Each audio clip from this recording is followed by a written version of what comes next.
are the current events for September 23rd, 2019. That is a Monday. If you're watching this on YouTube or BitChute, you are a day late. Don't forget to catch the show at 10:30 a.m. CST, Saturday through Wednesday on twitch.tv/MWM Media. Now that part's out of the way, with a vote taking place on Monday to decide the Labour Party's Brexit strategy, Jeremy Corbyn, their leader, looks to be getting ready to butt heads with his own party over whether they should back remaining the EU or leave. The annual conference in Brighton, which hosts an annual vote, poses the next challenge to Corbyn over Brexit. This has been allowed to be pushed to a back burner as party officials try to put forth the Labour Party as a government in waiting. Having been a critic of the EU, Corbyn faces new pressures from party members to back staying in the European Union, including people from his top team. Corbyn is staunch in his belief that Labour must win an election, negotiate another Brexit deal, and then have a special conference as to whether or not there should be a second referendum. Some people are still stuck on that. Corbyn's vague stance has been facing scrutiny, with many saying his lack of having a clear stance has driven people away from the party as a whole. The referendum's already been done. It was, the vote was to leave, not to stay. Quit trying to push a second referendum in hopes that maybe, just maybe, people are going to change their minds, because they're not going to take you seriously if you continue to push this second referendum bullshit. Because, what's the point in voting if you're going to continue, well, we didn't like that result. Let's have another referendum. We didn't like that result either.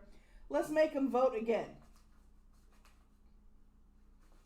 I mean, it's freaking ridiculous. It's absolutely ridiculous. In my opinion. I mean, it's absolutely, it's ridiculous is what it is. And they keep going over this, and they keep doing this, that, and the other, and they keep, look, people voted to leave. The vote was to leave. Don't keep trying to have other referendums. And his vague stance is the fact that for most of this, he's tried to portray a neutral stance on the whole Brexit issue. That's what his thing is. He's trying to stay neutral. People want him to pick a side.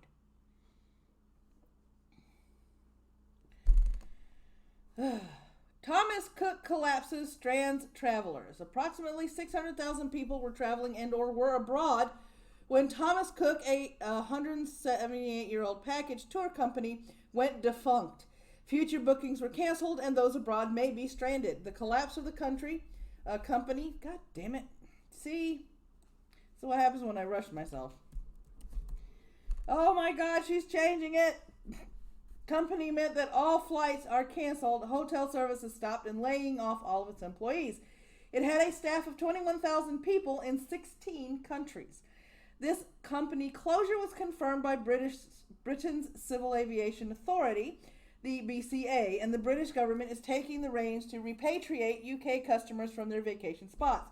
To give a perspective on the mess this has created, 50,000 Thomas Cook clients were stranded in Greece. 50,000 are stuck on the Spanish Canary Islands. 21,000 are in Turkey with no return plans. 15,000 are stranded in Cyprus. Those are just a few examples. The company has been struggling for years, citing direct competition from budget airlines and services which aid in low-cost accommodations online. Add to this the recent drop in the pound and uncertainty regarding Brexit, and the company has many reasons to have finally closed its doors. Terror attacks in Egypt and Tunis, along with the Northern European heat wave, made the service take hits to its revenue as well. It is a probability that those who booked future travels will be refunded their deposits under travel insurance plans. Britain's government is also trying to scramble to see if they can work with other services to get all of their UK residents home. That's part of the repatriation process. Some have stepped forward, knowing full well that in order to help repatriate these people that have been stranded by this company, that would mean that these flights would have to be complimentary. These travel arrangements to return home would have to be complimentary, which makes sense because why the You know, they booked this thinking that the company was fine. They got to their vacation spot, and, you know, while they're in their vacation spot or they're getting ready to come home, the company goes belly up. They close their doors. They lay people off. They strand these people in these countries with no way home. The last thing they want to do is pay more money to another service to be brought home because the company didn't have a contingency plan in case their doors closed to get their people home. I mean, and last but not least, UN Climate Summit is without key leaders. Days after Greta Thunberg, who we talked about previously, spoke at the UN and youth activists took the streets for a global climate strike, the United Nations is hosting a climate action summit which opened in New York. Not everyone is attending. Trump will be attending an event of religious freedom. Instead, Shinzo Abe could not attend but is sending his environment minister Shinjiro Koizumi. Foreign Minister Wang will be taking the place of Chinese President Xi Jinping, who is not attending.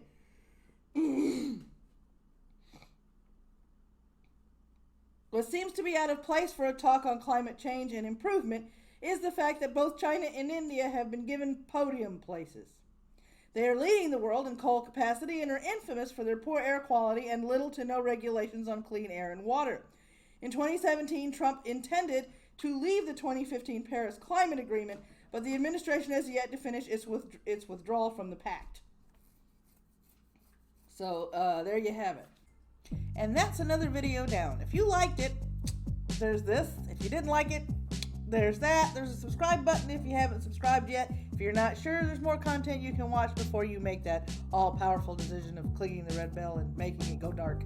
There's also a bell that's just about as fickle as a pregnant woman in the candy aisle when she's got a craving or she's hungry, and because it only works whenever it feels like it. But the bell's there.